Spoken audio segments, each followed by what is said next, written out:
It's the last home game of the season for the Charlotte Hornets. So instead of fan appreciation night, we thought we would reciprocate and go with player appreciation night. Rapid fire, baby. Say something nice about each player on the roster this season. Sicko Satchel, mock draft, all on a Tuesday. Locked On Hornets.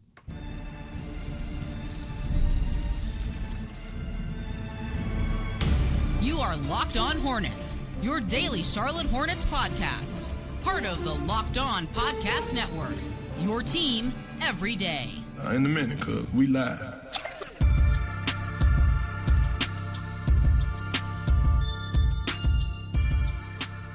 You know, before we dive into, I guess, a flip with player appreciation on our end, do you feel like the fans feel appreciated, Doug? With fan appreciation night, do you think that they feel appreciated as a consumer of a Hornets basketball product? Well. So who is the appreciator? Mm-hmm. Are they? Do they feel appreciated by the basketball gods? Absolutely not. They feel like they have gotten all of their wrath with all of these injuries. Do they feel like they've been appreciated by the new ownership group? Well. No, absolutely not. Not yet. I think people are giving Jeff Peterson and Schlotkin and Charles Lee, there is a little bit of a leash here for them to go out and try to execute a plan. But look, it's been difficult for a long time, and I think people are the remaining people who even don't feel forgotten are getting impatient, and they see things about practice facilities that they won't get to really take part in, and they see their season ticket prices go up. Some people are seeing that, and no, I don't think they're necessarily feeling appreciated. I don't think they buy the Spectrum Center renovations as being anything that impacts winning basketball, which I think is the only thing left that people want to see. Okay, well, we're going to say some nice stuff. I don't know if Doug is in the mood, but we're going to turn this into player appreciation to say some rapid-fire nice things. I did hear Miles say some nice things about the fans. That was nice. On the Hivecast with Sam Farber, he really did say how much he appreciated the fans showing up and supporting the team. So maybe Miles is the guy. Hold that thought, because I didn't mean to set off the show before we really got rolling, but it seems like you really want to say something. Just one quick thing, because I will forget this, and you triggered this with Miles. I do think that fans, and I mean this, I'm not joking, I do think that fans appreciate that everyone stayed out of trouble this season. Like, we just got to talk. I know I appreciated just getting to talk about basketball. Everyone minded their P's and Q's and did not further set back this organization and its reputation even more than it's already been set back. So in that way, salute everyone.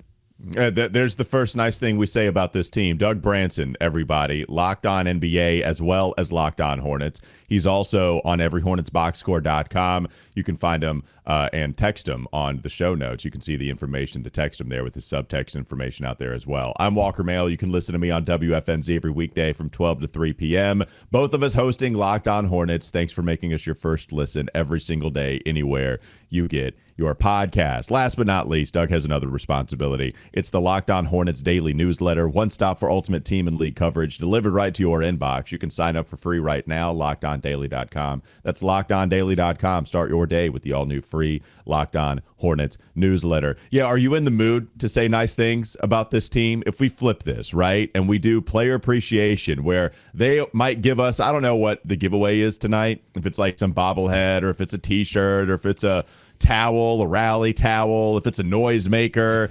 They gave out bucket hats, really funky looking bucket hats the last home game, so that was kind of cool. I don't know what the giveaway is tonight, but are you in a good enough mood, or are you willing to say nice things about this team that continues to hurt us? I can always find a mood. It's difficult during this tanking period to find that. I can always find it. My baby gave me a hard time this morning, so I've got some stuff there, but I'm going to shake it off. I am going to say some nice things because, look, I mean, these players, again, everyone was trying this season. It wasn't as if this team quit on the fans or they had bad attitudes this season. I think everyone was trying to put something together. It's just like, I'll say this. I think the more you continue on, particularly with a young core, the more you continue on with that young core without seeing results, the quicker you see a team lose belief. It's not necessarily quitting. It's not necessarily doing something that's like negative. It's just like you need to maintain belief. Business, sports, it's all a confidence game. And you lose that confidence quicker every season that you don't come out on the other end with results. Well said. Let's move on. Let's go rapid fire. We try to do rapid fire, then eventually do a normal segment. It never works out. So we're really going to challenge ourselves and try to get down the entire roster. Like we're just going to try to do better than what we usually do. Let's just focus there, one step at a time. Let's start with LaMelo. I'll go first. Player appreciation from this podcast. If we're hosting Player Appreciation Night, I'll say this.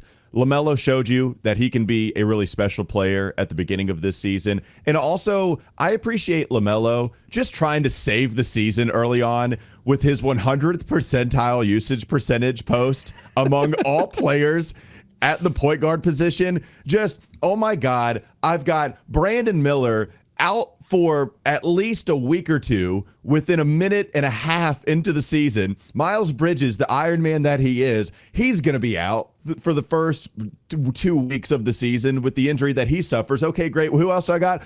Oh, Mark isn't here because he had a foot injury that somebody posted about on Reddit. It's my time, baby. And you know what? His time looked pretty damn good at the beginning of the year. And so I appreciate LaMelo just trying to come out, set the tone, take all of the weight on his shoulders because there's nobody else you can go to. I genuinely appreciated that. And it was really fun basketball when you were hitting. When you were hitting your shots, you showed that there was some improvement offensively, getting to the paint. I really did appreciate the hell out of that. Even now, even if it's been a while since we saw that LaMelo, I really did appreciate that. I appreciated him getting to his first 50-point game before he got to his first 40-point game. That was very funny. Couldn't happen. I appreciate him just for continuing to improve his game. It's the one thing we heard from Steve Clifford about like how to note, which players were really about it. And he would always mention his brief time in Brooklyn, helping to consult with that team that had Kevin Durant on it, and how much he admired Kevin Durant.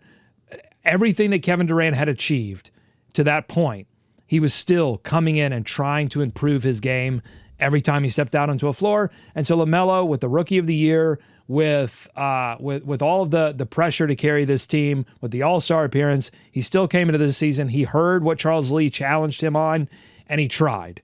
And there needs to be some more development in all of those areas, but I appreciate him for continuing to try.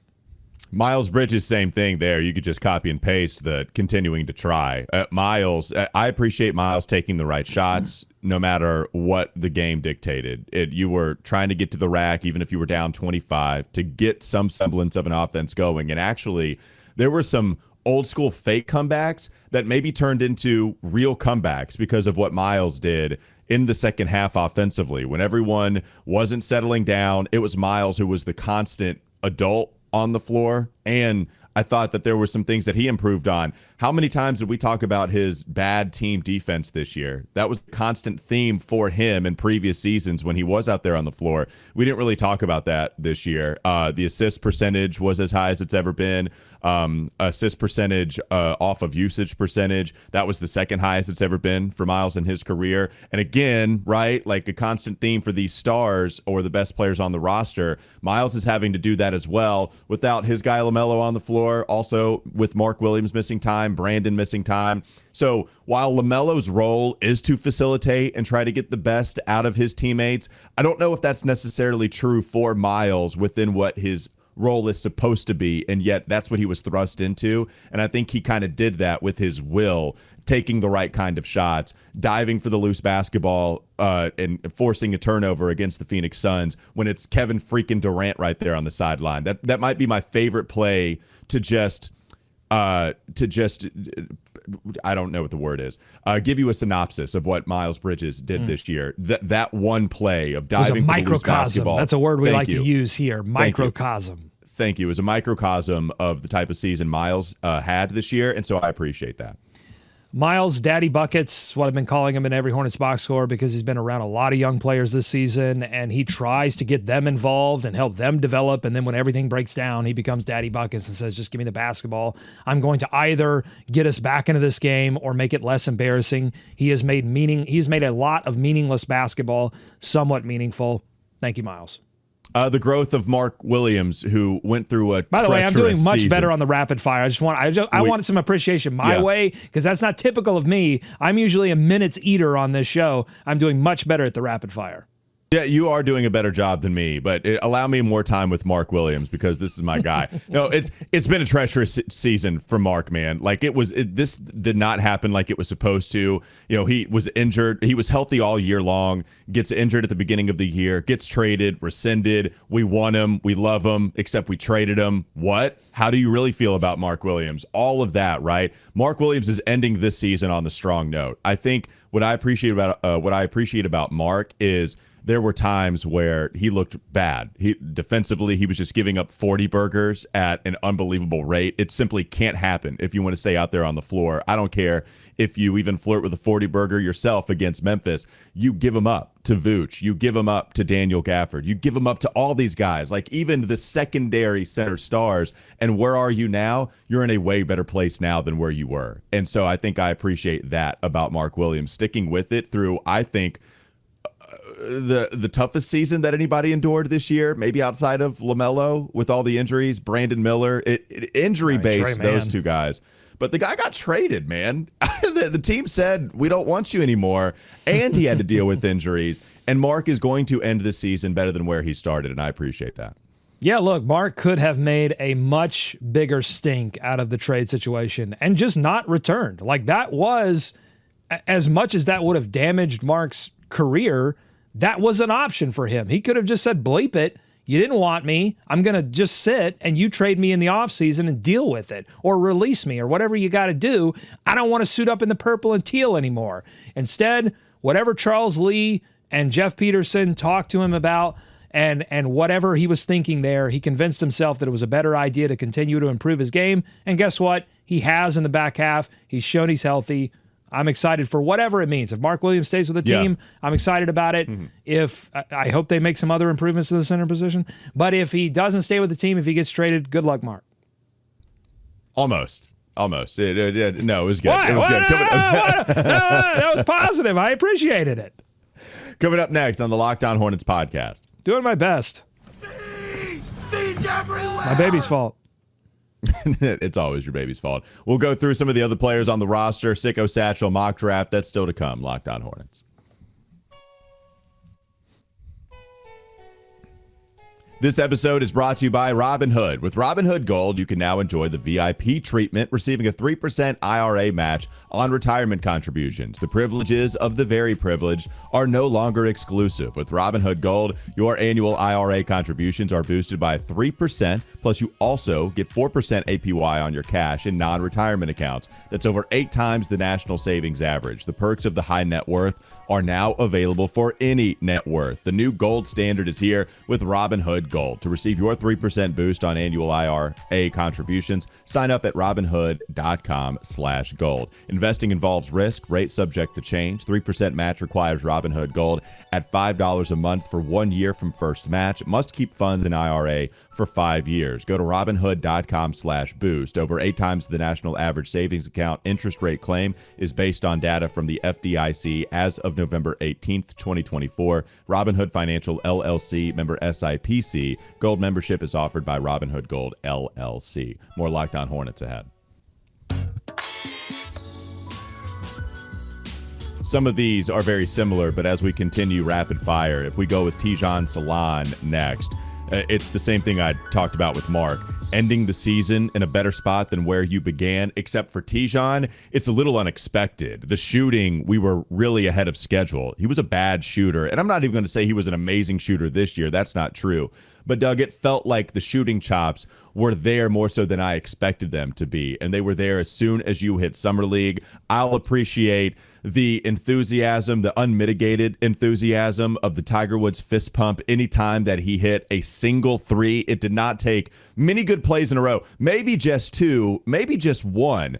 awesome play from Tidjane where he would show you that joy playing the game. You could see exactly why the Hornets drafted him. He fits Hornets DNA. He is a part of a reset for Hornets culture. And unlike these other projects that the Hornets have drafted in previous years, you could see the improvement on an escalator. You could see that thing move right on up as the season went on. Maybe there's a little bit of dip early in the year where he came out hot and then kind of went into a valley and then went right back up the mountain. But other than that, man, hey, Tidjane, raw project, still might be 2 or 3 years away, but you can see the improvement and it's visible. I think it's easy to see the improvement for Tidjane. I appreciate him for making fire in the crowd. I appreciate him for not being Kai Jones or James Bouknight or somebody that gets upset about their role within the team and it not being immediately what they wanted and then, completely falling apart. He hasn't done that, and that means there's hope. And that's more than you can say for a lot of the recent draft picks. I appreciate Trey, man, for his 13 games of so much fun and Trey-I, and I don't appreciate his spine giving out on him, but I appreciate the hell out of Trey Man and everything he gave us for the 13 games and basically the G League leading up to it. I appreciate Nick Richards for playing well enough to be traded to the Phoenix Suns. That was Nick. Great. They actually executed a trade and got pen to paper. That was awesome. I appreciate Cody Martin for coming back from that brutal injury that nobody knew what was going on. He came back and he actually contributed. Again, good luck in Phoenix.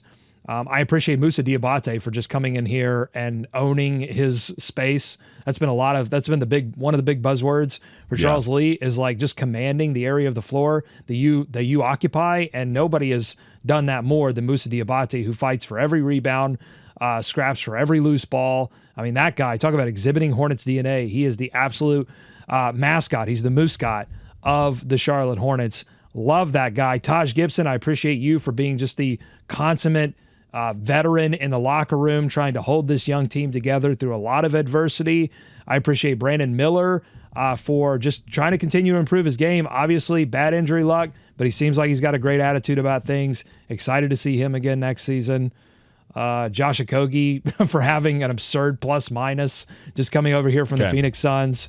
And again, just being another guy on the wing who is showing everyone else, like, hey, this is how you guard. This is how you guard for 40, however many minutes you play in the game. This is how you guard every single possession. Okay, you just ran down the list. I like it. Okogie, the Laker game, I appreciate that. Seth Curry coming in and just being absolute flames from the three-point line every time that you step foot on a basketball court with some of the ridiculous shots that you hit. KJ Simpson giving everything effort-wise defensively. Nick Smith Jr. taking a lot more responsibility, whether he liked it or not. Charles Lee put a lot of responsibility on his shoulders this year. I'll save you from having to say anything nice about Nick Smith Jr. And I think last but not least, Josh Green. Look, man, you're going to end up with a really good three-point shooting percentage this season. That in the box score, it's going to be good. Like you could have gotten it way, way, way, way worse, and it's going to be just a flat-out good percentage. Last thing, Charles Lee. Maybe we save that one because that one probably deserves some time. I need to do a whole segment on Charles Lee. My last one's going to be Yusuf Nurkic because you hit 11 three-pointers. Yes, it was on 29% shooting from three, but you as a center on the Charlotte Hornets, you made 11 three-point shots. That's incredible. Taj also made a three-point shot. I was going to say, did that happen with Charlotte? Did Nurkic hit 11 three-pointers with Charlotte? Didn't feel like he hit that many. I was like, you can't count the Phoenix numbers. So this is, you know what? You might be right. I don't know if this says 18 games. No, it's right. I'm looking it up. It's right. Okay. It just didn't feel like it. I was like, I was looking it up on stats, and sometimes, it gets a little funny. But no, this is Yusuf with the Hornets, 11 three-point shots on 29% three-point shooting. Yeah, but I think the point being proven here that we weren't entirely sure that he hit 11 with the Hornets this season. We definitely weren't sure. Do you want to do Sicko Satchel here, or do you want to do it on the other side? Let's do it on the other side. This is a good question. Good question from the Sicko Satchel. It's on free agents. So after we've after we just appreciated everything that the current roster has done, we now move on to talk about who will replace them next. Okay, coming up next, LOH. Bees everywhere! We rummage through the Sicko Satchel. We answer a question about free agency. Mock we draft! give you another mock draft. And I do want to talk about Walter Clayton specifically on top of whoever we're going to get in the first round of this next lottery sim. Coming up, last segment, LOH.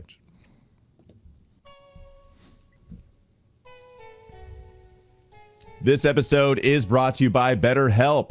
Taking care of your mental health is just as important as taking care of your physical health, but traditional in-person therapy can be expensive, often ranging from $100 to $250 per session. That's where BetterHelp comes in. With online therapy, you get quality care at a price that makes sense, saving you time and money. Therapy isn't just for life's toughest moments. It can help with everyday stress, learning how to set boundaries, or developing positive coping skills. Having access to support when you need it, it can make a big difference. Your well-being is worth it. Visit BetterHelp.com/LockedOnNBA today to get 40% off your first month. That's BetterHelp, H-E-L-P, BetterHelp.com/LockedOnNBA. More Locked On Hornets ahead.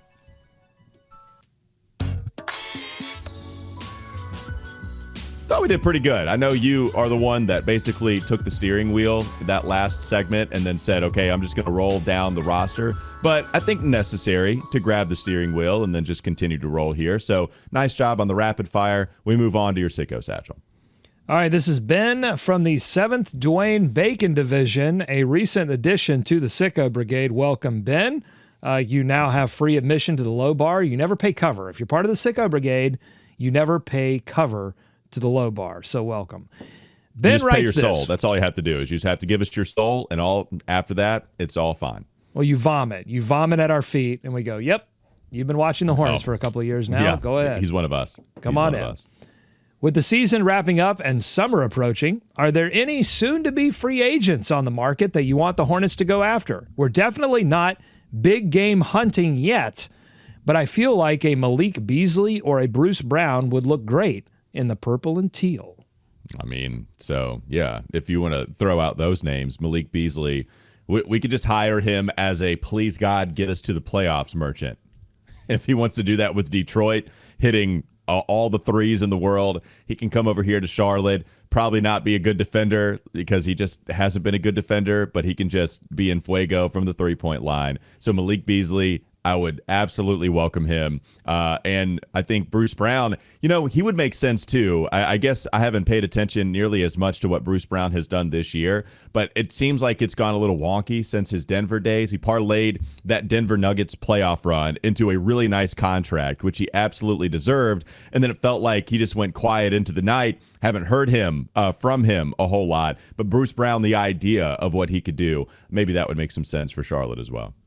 Well, the Hornets have to find their version of Malik Beasley. The problem with Malik Beasley is he's done the Malik Beasley thing in Detroit now, and he's propelling that. But part of the Malik Beasley thing, and this is kind of the conversation with these role players, part of the Malik Beasley thing is that Cade Cunningham did his thing. But then when Malik Beasley got to take advantage of Cade Cunningham taking all that attention away, when he received the basketball in the corner or on the wing, he knocked down the three-point shots. And so that's, a lot of this role player stuff you're talking about, like what happened to Bruce Brown. What happened to Bruce Brown is he went and played for a Toronto team that couldn't do anything. And then he went to play for a New Orleans Pelicans team that is super injured and super tanking. And so, so much of role players is your role and the team that you're on and the situation that you're in is going to dictate a lot about how well you play. So I think they have to go out there and find their Malik Beasley. In terms of names that I like, I know this might count as big game hunting, but Miles Turner is going to be on the market, and how much is Indiana willing to pay? Historically, they have not been willing to pay as much as other teams have been willing to pay to go out and keep their players and go out and get players.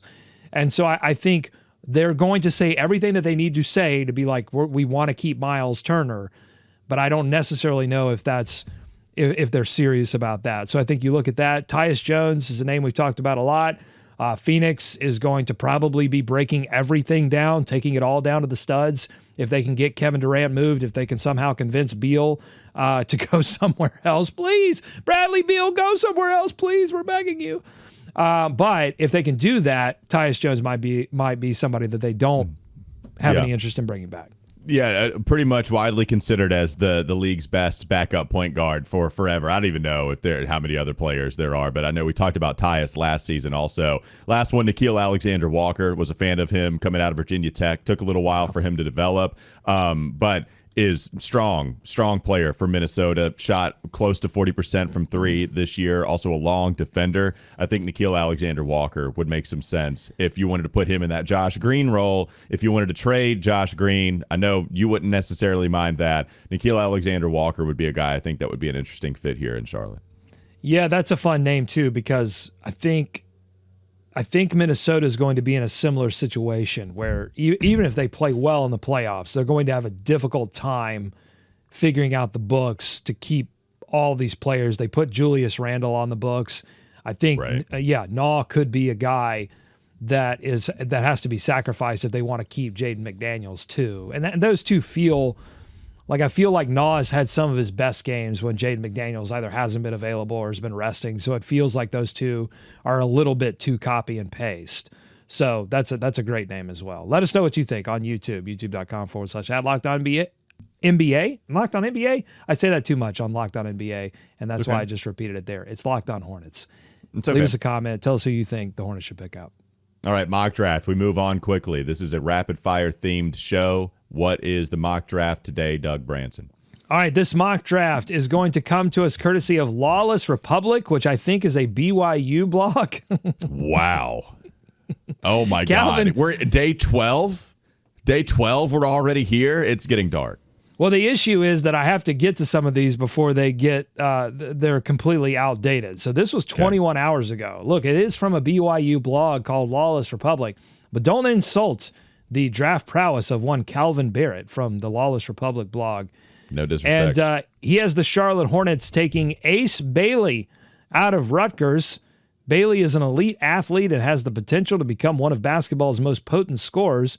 Under the right direction, he proved capable of lighting up the box score on any given night. Does he get the proper direction with Charlotte? History suggests likely not. Oh, Calvin!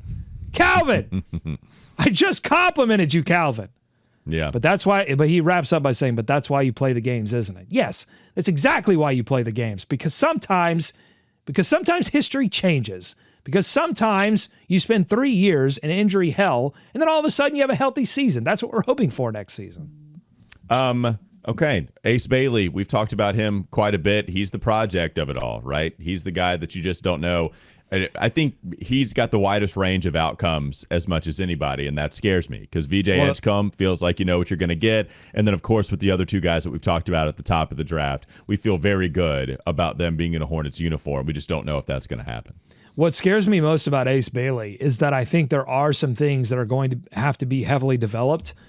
I don't know this. I need to do more, just talking to people who know more about Ace Bailey. He seems like a guy that wants to come in and make an immediate impact. And so, what does that do? When you want to do something and maybe your skills or maybe your desire to impact is a little out front of your actual skill set, that could get interesting. You wanted to talk about the now national champion, Walter Clayton Jr. Yeah, I did. So if we're looking at second round prospects, which we're just dabbling in first round prospects, so we'll get to the second rounders as well. But I just feel like Walter Clayton would be interesting. I know that you had him as a projection of 10 to 25 in some mocks that you had been rolling through, and you've gone through a lot. But I'm looking at one here that still has him in the second round. And so I think the Hornets, they're going to have a shot at Walter Clayton if they want to take him. I just want to know if people would like to take a flyer on these All-American guards, these guards in college basketball that aren't considered the highest NBA draft prospects, but that just cook at the collegiate level and then eventually get taken in the 30s or the 40s anyway. So I go back to the first name that comes to mind as a real success story is Jalen Brunson, who goes to Villanova, is the best player on that championship team, actually doesn't have a great championship game, kind of like Walter Clayton until real late in last night's contest against Houston. But Jalen Brunson, now All-NBA player, if he hits the 65-game threshold this year, he's probably going to be an All-NBA player again this season. And he wasn't a high draft prospect, right? It was the Dallas Mavericks taking him, hitting on the lottery ticket, and then the Knicks gave him all this money, and it worked out. If you look at some of the other All-Americans, at the guard spot in the past 5-10 years or so. Honestly, the Hornets drafted one in Devontae Graham. We had a fun year with Devontae where Luka Doncic was saying that he should be the most improved player of the year. Didn't really work out after that. After you traded him for a first-round pick, didn't necessarily work out for Devontae after that. You have some of these other guys like Josh Hart, also on the Knicks. Not a high draft prospect, but Josh Hart found a little something for him to work through, and now he's a valuable part of that Knicks team. So I just with Walter Clayton, it just feels like a freaking gamer, someone that even after being held out of the game, not scoring yet. Oh yeah, you gotta love a gamer, right? I know you like a bucket getter. So Walter Clayton, even with being held without a bucket until the final 8 minutes of this game, he had some free throws, but didn't have a made field goal until late in this game. He really came on after that. He had a big three, got to the line on a couple of and one opportunities, had 30 points in the Elite Eight and Final Four game. I just wonder what the philosophy is on, okay, here's a dude that just knows how to play basketball. He's smart. He's actually kind of big. He's 6'3". It's fine for a lead ball handler. He's not a huge player, but he's not like Muggsy Bogues out there. So Walter Clayton, backup point guard. Hornets need one. You want somebody that can get to the rim too and shoot some threes. Walter, I need to look at some of the stats on him getting to the rim, but what's your philosophy on that before we end it today? He looked real. I don't know what the stats are, but he looked really effective at getting to the rim in the tournament. When it actually mattered, he could get to the rim almost at will, particularly in the game that elevated them to the national championship game. So my thoughts on Walter Clayton Jr. is I think he's a really talented player, and he looks like he has all of those sort of intangibles that the Hornets would be interested in acquiring. The problem is they drafted KJ Simpson last year, and they have Nick Smith Jr. on the roster still. And so drafting another 6'2" guard with that kind of profile, and he has a J in his name as well. So I guess it would fit. Now you would have three Js competing for maybe not even one spot. Like if they go out and get Tyus Jones, another J, or they go out and get just a backup point guard prospect that could actually command an offense, and maybe KJ can turn into that. Again, on the last show, I said I think I'm more confident in KJ's ability to do that at some point in his career right now than I am in NSJ, who looks more just like maybe a Malik Monk type gunner who might figure it out. But so I think that's the problem with drafting Walter Clayton Jr. And I think on top of that, I think we're past the days where a crazy championship run elevates a guy into the top 3 to 5 conversation. I think we're done with that. GMs are a little bit smarter these days, and draft picks, they're just more valued in that way, that there's a lot more scouting that goes into things now.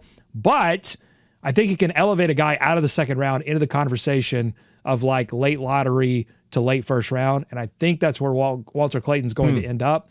And that would mean that the Hornets would have to either trade back or trade into the first round. They do have 2 second-round picks that are really early, so it's not impossible for them to do that. I just don't think that would be very smart at a position where you're already full of those type of guys. Yeah, well, I will say, I mean, you don't care about that, right? This is your thing, right? And I'm with you. You can't make draft picks. I don't care about that if they're 6'9". I do care about that a little bit if they're 6'2", when it's going to be a coin flip about whether or not they're going to be able to hang. If Walter Clayton's the guy, get him. But if you don't think so, then yeah, obviously don't select him. But you even can't if you have know that. The problem with all of this is that it's easy to say, well, if he's a guy, well, how do you know he's a guy? You don't know. No, that's why I said if you think he's the guy, then you take him. But you don't not take Walter Clayton Jr. because, well, we got Nick Smith Jr., right? You take Walter Clayton Jr.